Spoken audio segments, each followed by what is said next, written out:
إن المسلمين والمسلمات والمؤمنين والمؤمنات وقال النبي صلى الله عليه وسلم عليك بالصيام فإنه لا عدل له رب اشرح لي صدري ويسر لي أمري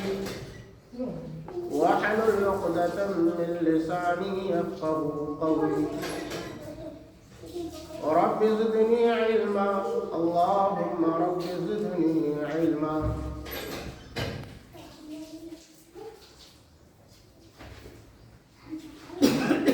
حاضرین کرام، پردہ نشین میری ماں اور بہنوں،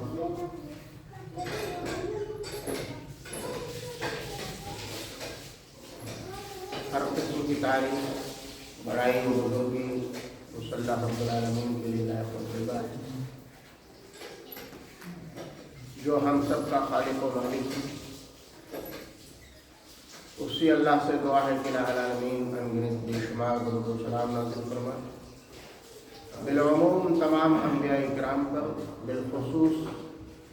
نبی آخر زمان احمد مجتبی جناب محمد رسول اللہ صلی اللہ علیہ وسلم. اللہم صلی وسلم بارک علیہ.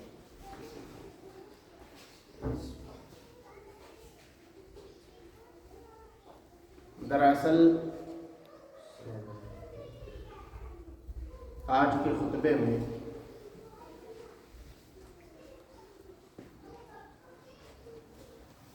جو موضوع میں نے چنا وہ موضوع یہ ہے کہ رمضان المبارک کا مہینہ نیکیوں کا موسم ہے، نیکیوں کا بہار.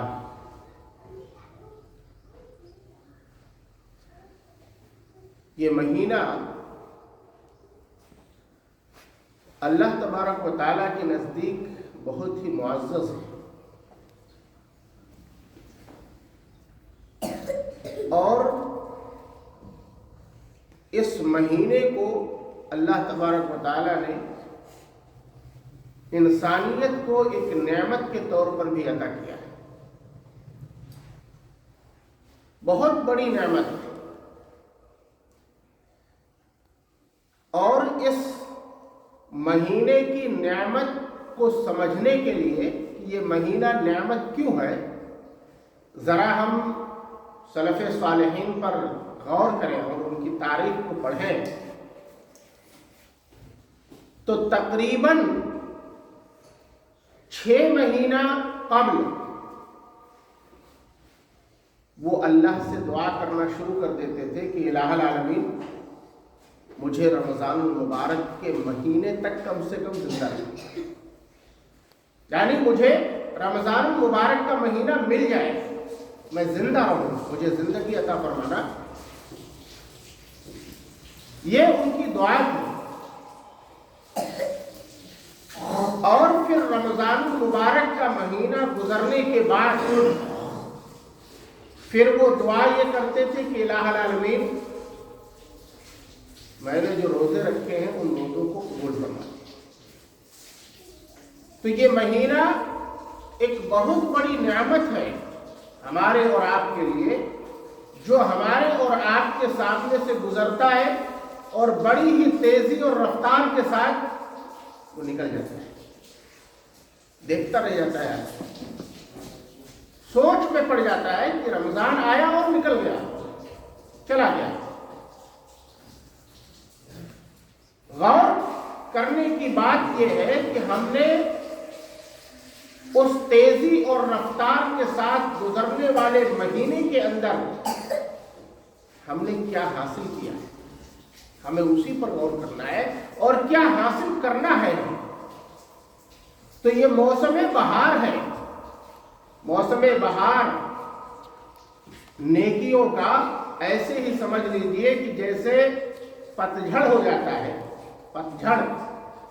اور سارے پتے درخت کے گر جاتے ہیں، پھر اللہ تبارک و تعالیٰ کے حکم سے اس میں نئے پتے نکلتے ہیں، نئے پتے نکلتے ہیں. ایسے ہی یہ سمجھ لیجئے کہ یہ وہ مہینہ ہے رمضان المبارک کا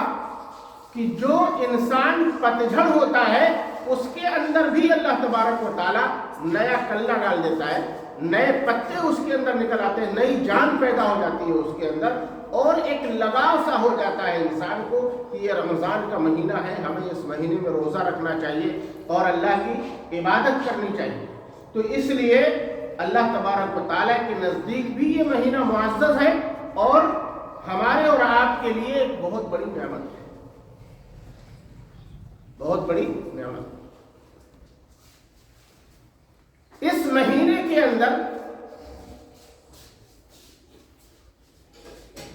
خصوصی عبادت کیا ہے؟ سب سے پہلا جو عمل ہے اس مہینے کا وہ روزہ ہے، ہم سبھی کو معلوم ہے، اور دوسرا جو عمل ہے وہ قرآن کریم کی تلاوت ہے۔ پہلا عمل یہ روزہ ہے اور دوسرا عمل قرآن کریم کی تلاوت ہے، اور یہ دونوں ایک دوسرے سے متصل، ایک دوسرے سے جڑے ہوئے ہیں، دونوں ایک دوسرے سے جڑے ہوئے ہیں، اور اللہ تبارک و تعالیٰ نے ان دونوں کو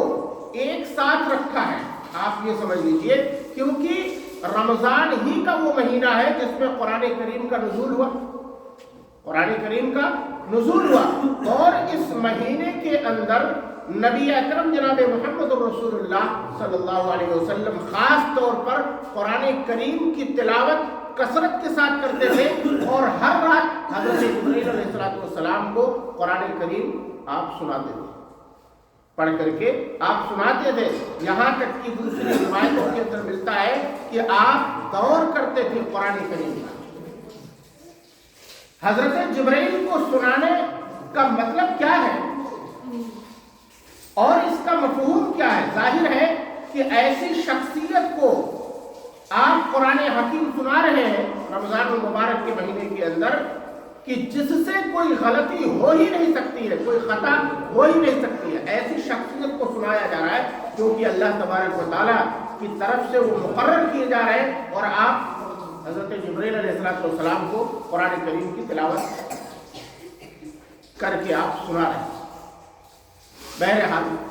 سب سے پہلا جو عمل ہے وہ روزہ ہے۔ روزہ ایک عبادت ہے، ایک عبادت ہے، نماز بھی ایک عبادت ہے۔ بغیر نماز کے روزہ نہیں ہے، بغیر نماز کے روزہ نہیں، یعنی اگر آپ روزہ رکھیں اور نماز نہ پڑھیں تو آپ کا روزہ بیکار ہے، آپ کا روزہ بیکار ہے۔ اور نماز افضل ہے، روزہ مفضول ہے، یہ بہت اہم بات ہے۔ لیکن اس کے اندر ایک مسئلہ کھڑا ہوتا ہے۔ حضرت عائشہ رضی اللہ تعالیٰ عنہ، مسلم شریف کی روایت ہے، ان کے پاس ایک عورت آتی ہے اور کہتی ہے کہ ماں عائشہ مجھے ایک سوال کرنا ہے۔ تو کہا کہ پوچھو کیا ہے؟ تو کہا کہ یہ بتائیے کہ عورت جب حالت پیریڈ میں پہنچتی ہے اور اس کے بعد وہ پاک ہو جاتی ہے، تو 3 دن 5 دن 7 دن 9 دن جتنے دن بھی وہ رہتی ہے، تو اس حالت میں اللہ تبارک و تعالیٰ نے اور رسول اللہ صلی اللہ علیہ وسلم نے نماز کی قضا کرنے کا حکم نہیں دیا ہے عورت کو، لیکن روزے کی قضا کرنے کا حکم دیا ہے، کیونکہ نماز افضل ہے اور روزہ مفضول ہے۔ یہ میری سمجھ میں نہیں آتا ہے، آخر وجہ کیا ہے؟ دیکھیے روزے کی فضیلت دیکھیے، جبکہ نماز افضل ہے، بغیر نماز کے روزہ قابل قبول نہیں ہے اللہ کے یہاں۔ لیکن حضرت عائشہ رضی اللہ تعالیٰ عنہ سے پوچھتی ہے، تو حضرت عائشہ رضی اللہ تعالیٰ عنہ نے سمجھا کہ شاید یہ کوفہ کے رہنے والی ہے، خارجی ہے کوئی، اور جیسے کوفہ کے لوگ الٹے سیدھے سوال کیا کرتے تھے،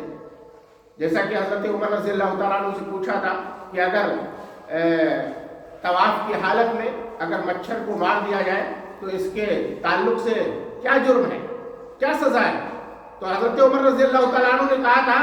کہ نبی کے نواسوں کے قاتل وہ آج مچھر کے بارے میں سوال کر رہے ہیں کہ مچھر کو مارنا کیسا ہے؟ تو حضرت عائشہ رضی اللہ تعالیٰ عنہ نے سمجھا کہ شاید یہ کوفہ کے رہنے والی کوئی خارجی ہے اور یہ الٹی سیدھی بات پوچھ رہی ہے، تو کہا کہ تو خارجی تو نہیں ہے، انت خارجیہ؟ کہا کہ نہیں، لا میں خارجی نہیں ہوں، بس میں ایک سوال کر رہی ہوں، آپ سے پوچھ رہی ہوں،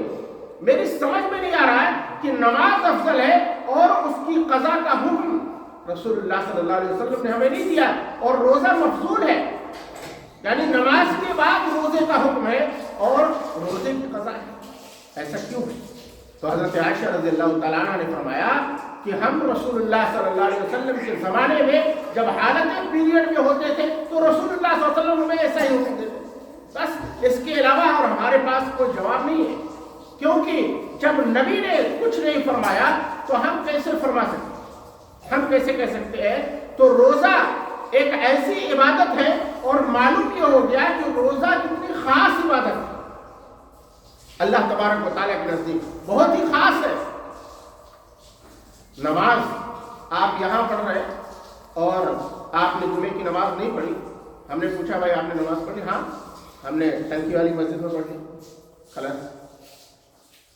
اب میرے پاس کوئی آپشن نہیں ہے، آپ نے جھوٹ بول دیا، لیکن روزہ ایک ایسی عبادت ہے کہ آپ اس میں جھوٹ نہیں بول سکتے ہیں، اگر جھوٹ بھی بولا تو روزہ نہیں۔ وہاں تو نماز نہیں پڑھی، صرف اس کا گناہ آپ کو ملے گا وہاں پر کہ ہم نے نماز نہیں پڑھی، لیکن روزہ یہ پوشیدہ ہے، یہ پوشیدہ ہے، یہ ہمارے دل کے اندر چھپا ہوا ہے، اس لیے اگر ہم نے جھوٹ بول دیا کہ ہاں ہم روزے سے ہیں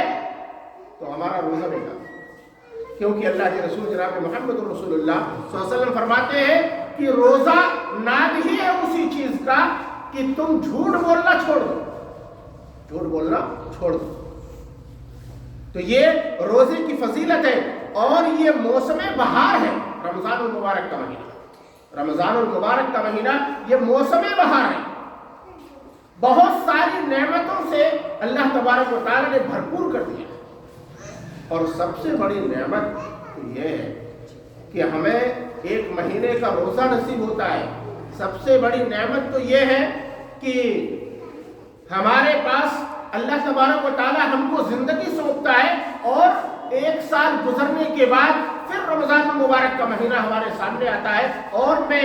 مکمل کوشش کرتے ہوئے پورے مہینے کے روزوں کو پورا کرتا ہوں اور پھر عید الفطر کی نماز پڑھتا ہوں۔ یہ بڑی خوش نصیبی کی بات ہے، کیونکہ حضرت طلحہ بن عبید رضی اللہ تعالیٰ عنہ کی ایک روایت ہے جس سے یہ ثابت ہوتا ہے کہ روزے کی فضیلت کیا ہے، روزے کی فضیلت کتنی بڑی ہے۔ وہ کہتے ہیں کہ اللہ کے رسول جناب محمد رسول اللہ صلی اللہ علیہ وسلم کے پاس دو شخص آئے اور دونوں نے ایک ہی ساتھ میں اسلام قبول کیا، ایک ہی ساتھ میں اسلام قبول کیا۔ ان میں سے ایک عبادت زیادہ کرتا تھا اور شہید بھی ہو گیا، یعنی اسے شہادت کا درجہ بھی مل گیا، وہ شہید ہو گیا، اور دوسرا جو شخص تھا پہلے کے بالمقابل جو شہید ہوئے تھے ان سے عبادت بھی کم کرتا تھا، لیکن ان کے انتقال کے ایک سال بعد تک وہ زندہ رہا، ایک سال بعد تک وہ زندہ رہا، اور اس کے بعد اس کا انتقال ہوا۔ حضرت طلحہ بن عبید کہتے ہیں کہ میں نے خواب میں دیکھا کہ وہ شخص جو بعد میں انتقال ہوا ہے وہ جنت میں پہلے داخل ہوا، اور میں نے جب اس کا چرچا کیا تو رسول اللہ صلی اللہ علیہ وسلم نے ارشاد فرمایا کہ کیا وہ شخص جو پہلے کے بالمقابل جو عبادت گزار تھا اور شہید ہوا اس کے بالمقابل کیا وہ ایک سال تک زندہ نہیں رہا؟ لوگوں نے کہا کہ اللہ کے رسول، ہاں وہ زندہ تو رہا، تو کہا کہ اس نے اس ایک سال کی زندگی میں رمضان المبارک کا مہینہ پا گیا، رمضان المبارک کا مہینہ پا گیا تھا، اور وہ اللہ کی عبادت اتنی کثرت اور جد و جہد کے ساتھ اس نے کیا کہ اللہ تبارک و تعالیٰ نے اسے پہلے جنت دیا۔ تو یہ روزے کی فضیلت ہے کہ روزہ ایک ایسی عبادت ہے اور اللہ تبارک و تعالیٰ کا ایک ایسا حکم ہے، اسلام کا ایک ایسا حصہ ہے، ایک ایسا رکن ہے کہ جس کو ہم پا کر کے اور ان نیکیوں کے موسم بہار کے اندر اگر اپنے آپ کو پیوست نہ کر سکے، اتار نہ سکے، تو ہماری زندگی پر لعنت ہے ہماری زندگی میں، اور ہم اپنے آپ کو اللہ کا عبادت گزار بندہ نہ بنا سکے تو ہماری یہ بدنصیبی ہے،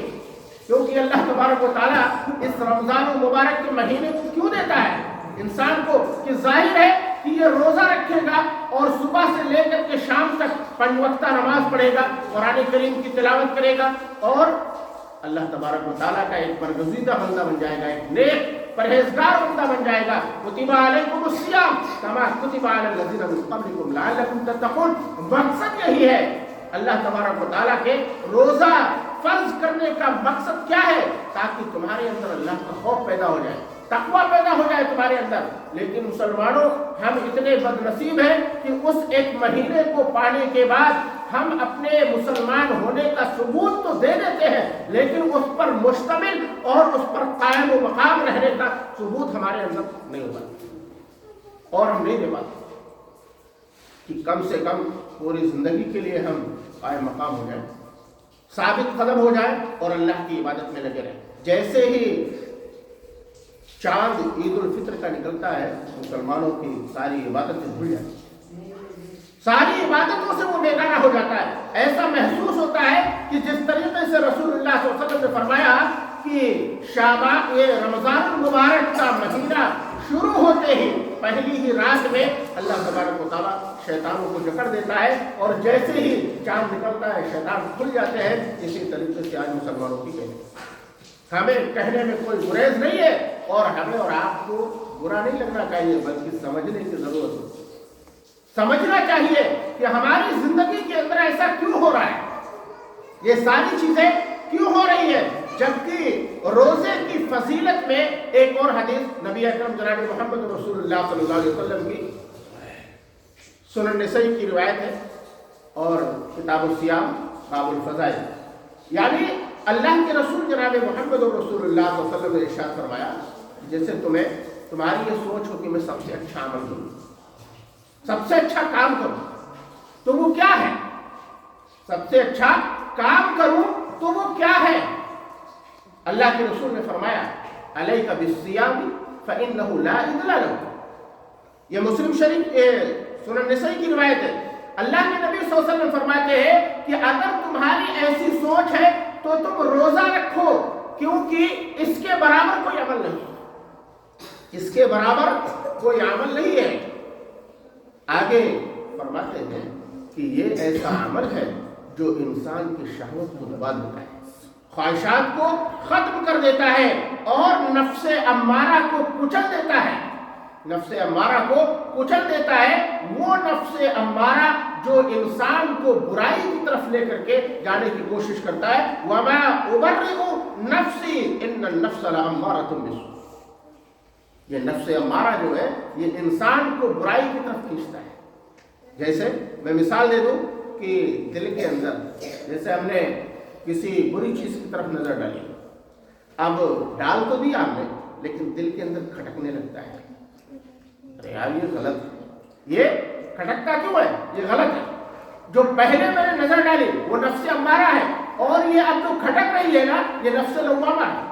یہ نفس لوامہ ہے جو نفس امارہ کو دبانے کا کام کرتا ہے، اس کو دباتا ہے۔ اور جب ہمارے دل کے اندر کھٹکے تو ہم فوراً یہ سمجھ لیں کہ ہمارے یہ قدم برائی کی طرف لڑکھڑا رہے۔ اسی لیے رسول اللہ صلی اللہ علیہ وسلم نے فرمایا تھا کہ جو چیز تمہارے دل کے اندر کھٹک جائے اس کو مت کرو، اس کو چھوڑ دو۔ تو یہ روزے کی فضیلت میں ایک اور دلیل آپ کو ملی کہ رسول اللہ صلی اللہ علیہ وسلم نے فرمایا علیک بالصیام فإنہ لا عدل لہ، کہ اگر آپ کوئی عمل کرنا چاہتے ہیں تو روزہ رکھیں، اس کے برابر کوئی عمل، کیونکہ یہ آپ کی خواہشات کو کچل دے گا، نفس امارہ کو دبا دے گا، اور اسی طریقے سے آپ کے اندر جو خطائیں جو غلطیاں ہوتی رہتی ہیں، دن بھر میں آپ نے روزہ رکھ لیا، اب پورے دن کے لیے تو کم سے کم انشاءاللہ ہم اپنے آپ کو محفوظ کریں، اور یہ اللہ کا وعدہ ہے۔ اس کے بعد اس عمل کے کرنے سے فائدہ کیا ہے، اجر کیا ہے؟ ہم نے جو خطبہ مسنونہ کے بعد سورہ احزاب کی آیت کریمہ پڑھی، ان المسلمین والمسلمات والمؤمنین والمؤمنات، ایک لمبی آیت ہے اور وقت کم ہے، یہ لمبی آیت ہے۔ اللہ تبارک و تعالیٰ نے اس آیت کریمہ کے اندر فرمایا کہ بے شک مسلمان مرد مسلمان عورتیں، مومن مرد مومن عورتیں، صدقہ کرنے والے، راست باز عورتیں، یعنی ہر طریقے کے صبر کرنے والے مرد، صبر کرنے والی عورتیں، اپنے شرمگاہوں کی حفاظت کرنے والے مرد، شرمگاہوں کی حفاظت کرنے والی عورتیں۔ لاسٹ میں کیا فرمایا؟ آخر میں اللہ تبارک و تعالیٰ نے کیا ارشاد فرمایا؟ اور سب سے زیادہ اللہ کا ذکر کرنے والے، والذاکرین اللہ کثیر والذاکرات اعد اللہ لہم مغفرۃ واجرا عظیما۔ فرمایا کہ ان کے لیے مغفرت بھی ہے اور اجر عظیم بھی ہے، دونوں۔ اس میں روزہ کے بھی تعلق سے والصائمین والصائمات، روزہ رکھنے والے مرد اور روزہ رکھنے والی عورتیں، اور اس کے بعد فوراً اللہ نے ارشاد فرمایا والحافظین فروجہم والحافظات۔ ایک ایک چیز پر ہمیں غور کرنے کی ضرورت ہے کہ قرآن کریم مجھ سے سوال کیا کر رہا ہے، کیا مانگ رہا ہے مجھ سے۔ پہلے اللہ نے روزے کا ذکر کیا کہ روزہ رکھنے والی مرد اور عورتیں، اور فوراً اس کے بعد کہا کہ اپنی شرمگاہوں کی حفاظت کرنے والے مرد اور عورتیں، والذاکرین اللہ کثیر والذاکرات۔ اور پھر اللہ کا ذکر تو ظاہر ہے کہ جب ہم روزہ رکھیں گے تو اللہ کا ذکر کریں گے، اور جب روزہ رکھیں گے تو اپنے خواہشات کو بھی ہم کچل لیں گے، یعنی وہ روزہ اور ادھر اللہ کا ذکر و اذکار جب ہماری خواہشوں کو کچل دے گا تو اس کا بدلہ یہ ہوگا اعد اللہ لہم مغفرۃ، اس کے لیے ہمارے لیے اللہ تبارک و تعالیٰ کے پاس مغفرت ہے اور اجر عظیم ہے۔ تو یہ ایک ایسی نعمت، ایک ایسا مہینہ ہے۔ اب بہت زیادہ تو میں اس میں لفظ نہیں کر سکتا ہوں، کیونکہ 4 جمعے نکالنا رہتا ہے رمضان ہی کے تعلق سے، رمضان کے مہینے میں، اور یہ کوئی بہت بڑا لمبا موضوع نہیں ہے۔ رمضان کا مہینہ بہت بڑا کوئی لمبا موضوع نہیں ہے، بہت ساری آپ کو حدیثیں نہیں ملیں گی، لہذا چنندہ حدیثیں اور چنندہ باتیں ہیں، لیکن اسی چنندہ باتوں کے اندر ہم کو سن کر کے اور اسی پر اگر ہم عمل کر لیں تو انشاءاللہ ہماری زندگی کامیاب ہو جائے گی۔ ایک آدھی بات اور، قرآن کریم، جیسے قرآن کریم کی تلاوت، جیسا کہ رسول اللہ صلی اللہ علیہ وسلم کے حوالے سے ملتا ہے کہ آپ قرآن کریم کی تلاوت کثرت کے ساتھ کریں، ایک حرف پر 10 نیکی ملتی ہے انسان کو، ایک حرف پر 10 نیکی ملتی ہے۔ لیکن آپ نے فرمایا لا اقول الف لام میم حرف، لا، ولكن الف حرف ولام حرف ومیم حرف، یعنی الف لام میم یہ ایک جملہ ہے، کیا ہے؟ ایک شبد ہے، الف لام میم، اور اس الف لام میم کے اندر 3 حرف ہیں، الف لام اور میم۔ اللہ کے رسول نے فرمایا لا اقول الف لام میم حرف، یہ الف لام میم یہ ایک حرف نہیں ہے، ولكن الف حرف ولام حرف ومیم، فرمایا کہ یہ الگ الگ ہے، الف لام میم۔ اگر آپ نے الف لام میم پڑھا تو گویا کہ 3 حرف آپ نے پڑھا، 3 حرف آپ نے پڑھا، اور عام طور سے اللہ تبارک و تعالیٰ ایک حرف پر 10 نیکی دیتا ہے، ایک حرف پر 10 نیکی دیتا ہے، اور دوسرے حرف پر 10 نیکی، تیسرے حرف پر، یعنی 30 نیکیاں مل گئی۔ لیکن رمضان کا مہینہ ایسا ہے، اللہ کتنا دے دے اس کا کچھ شمار ہے، کتنا دے دے، 700 گنا بڑھا دے، اس سے کوئی پوچھنے والا نہیں ہے کہ اللہ تو نے اپنے بندے کو کیوں دے دیا، کیونکہ اللہ تبارک و تعالیٰ خود ارشاد فرماتا ہے، حدیث قدسی ہے کہ اے نبی یہ روزہ خاص ہے میرے لیے خاص ہے، اور میں اپنے بندوں کو اپنے ہاتھ سے اس کا اجر دوں گا، میدان محشر اپنے ہاتھ سے دوں گا۔ اور میرے بھائیوں اور دوستو، ہمیں سننے سے زیادہ یا کسی مولوی کے منتظر ہونے سے زیادہ ہم خود قرآن کریم کو پڑھیں اور غور و فکر کریں، کیونکہ قرآن کریم آیا ہی اسی مقصد کے لیے ہے۔ ایک آخری آیت پڑھ کر کے میں اپنی بات کو ختم کر رہا ہوں، سورہ ابراہیم کی سب سے آخری آیت آپ دیکھ لیجئے، ھذا بلاغ للناس وَلِيُنذَرُوا بِهِ وَلِيَعْلَمُوا انما هو الہ واحد ولیذکر اولو الالباب۔ اللہ تبارک و تعالیٰ کیا کہتا ہے؟ ھذا بلاغ، بلاغ کا مطلب مان دو خط، پیپر، لحافہ جس کو بولتے ہیں لفافہ۔ اللہ تبارک و تعالیٰ کہہ رہا ہے کہ میں نے تمہاری طرف ایک پیغام بھیج دیا ہے، ایک میسج بھیج دیا ہے اور ساتھ میں میسنجر کو بھی بھیج دیا ہے، میسنجر کو بھی بھیجا۔ تو ایک خط ہے، اس کو کھولو اور اس کو پڑھو، اس کو پڑھو اور دیکھو کہ اس میں میرے رب نے کیا لکھا ہے۔ جیسا کہ بیٹا جب پہلے خط بھیجتا تھا پردیس سے تو ماں باپ منتظر رہتے تھے کوئی پڑھنے والا مل جائے اور اس کو کھول کر کے پڑھ کر کے سنا دے کہ میرے بیٹے کی زندگی کی کیفیت کیا ہے، کہیں وہ بیمار تو نہیں ہے، کہیں اس کو تو ایسا تو نہیں کہ کام نہ ملا ہو، کہیں ایسا تو نہیں کہ کوئی تکلیف اور پریشانی ہو، اس خط میں کیا لکھا ہے۔ جبکہ وہ مہینوں چل کر کے بامبے سے وہ اتر پردیش کے اندر پہنچتا تھا، اس کے بعد ایک ماں باپ انتظار کرنے والا وہ جب دیکھتا تھا اس لفافے کو اور اس میں ساری چیزیں بخیر ہوتی تھی تو اس کا دل باغ باغ ہو جاتا تھا۔ اللہ نے ارشاد فرمایا وہ تو سارے لوگوں کا رب ہے، چاہے وہ میرا باپ ہو، چاہے میری ماں ہو، چاہے میرا بھائی ہو، سارے کے سارے لوگوں کا وہ معبود ہے۔ اور وہ کہہ رہا ھذا بلاغ للناس، اے دنیا کی انسانیت، میں نے تیری طرف ایک خط بھیجا ہے، ایک پیغام بھیجا ہے، اس کو پڑھ لے غور و فکر کے ساتھ، اس میں تدبر کر لے، اس میں یقین کر لے، اس میں نصیحت حاصل کر لے، تیری زندگی سمجھ جائے گی۔ للناس لعلهم يتذكرون انما يتذكر اولو الالباب، وہ لوگوں کے لیے نصیحت ہے، ایک دروازہ ہے، کھول دیا ہے میں نے، داخل ہو جاؤ اس کے اندر،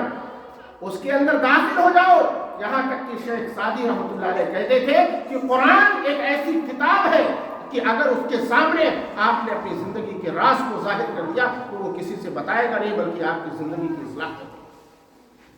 آپ کی زندگی کی اصلاح کر دے گا۔ تو میرے بھائی اور دوستو،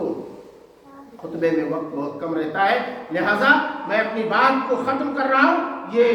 روزہ اور قرآن کریم کی تلاوت یہ ایک دوسرے سے متصل ہے۔ اسی مہینے کے اندر اللہ تبارک و تعالیٰ نے قرآن کا نزول کیا اور اس مہینے کو اتنی فضیلت دی کہ اللہ تبارک و تعالیٰ کے نزدیک یہ بہت ہی معزز اور مکرم ہے اور ہمارے لیے ایک نعمت ہے جس کو ہم پا کر کے اپنی زندگی کو سنوار سکتے ہیں، اور اپنی زندگی کو سنوارے سکتے تو یہ چھوڑ دیجئے کیونکہ اس میں شک داخل ہے، بلکہ اپنی زندگی کو سنوارے اور غور کریں کہ ہم نے جو کچھ بھی کیا ہے ایک سال کے اندر 11 مہینے کے اندر، اب یہ 12واں مہینہ ہمارے لیے شروع ہو رہا ہے جو ہماری زندگی کو ایک نئی زندگی دے سکتا ہے، ایک کامیاب زندگی بنا سکتا ہے، اور ہم اللہ سے توبہ و استغفار کرتے ہوئے اس مہینے کے اندر داخل ہو جائیں اور کثرت کے ساتھ ہم اللہ تبارک و تعالیٰ کی عبادت کریں، روزہ رکھیں پورے دن کا ایمان و یقین کے ساتھ، احتساب کے ساتھ، اور پھر قرآن کریم کی تلاوت کریں۔ انشاءاللہ اللہ تبارک و تعالیٰ ہماری زندگی کو بدل دے گا۔ الہ العالمین سے دعا کریں کہ الہ العالمین ہم سب مسلمانوں کو اس مہینے کو پانے کے بعد اے اللہ ہمیں اپنی جھولی، اپنا جسم، اپنا ایمان نیکیوں سے بھرنے کی اللہ ہمیں توفیق عطا فرما۔ الہ العالمین ہمیں کثرت عبادت کرنے کی توفیق عطا فرما۔ الہ العالمین کثرت عبادت کی چاہت ہمارے اندر بڑھا دے۔ الہ العالمین ہم میں سے جو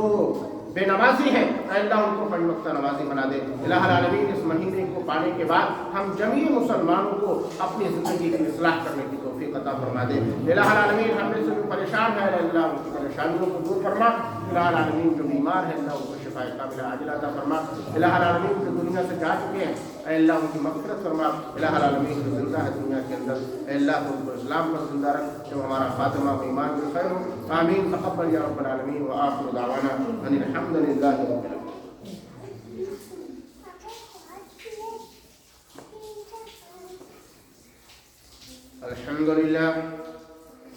الحمد للہ کفا والصلاة والسلام علی من لا نبی بعده وما بعد ان اللہ وملائکته یصلون علی النبی یا ایها الذین آمنوا صلوا علیہ وسلموا تسلیما۔ اللهم صل على محمد وعلى آل محمد كما صليت على إبراهيم وعلى آل إبراهيم إنك حميد مجيد۔ اللهم بارك على محمد وعلى آل محمد كما باركت على إبراهيم وعلى آل إبراهيم إنك حميد مجيد۔ إن الله يأمر بالعدل والإحسان وإيتاء ذي القربى وينهى عن الفحشاء والمنكر والبغي يعظكم لعلكم تذكرون۔ واذكروا الله يستجب لكم ولذكر الله تعالى أولى ونحن أكبر۔ السلام عليكم ورحمة الله وبركاته۔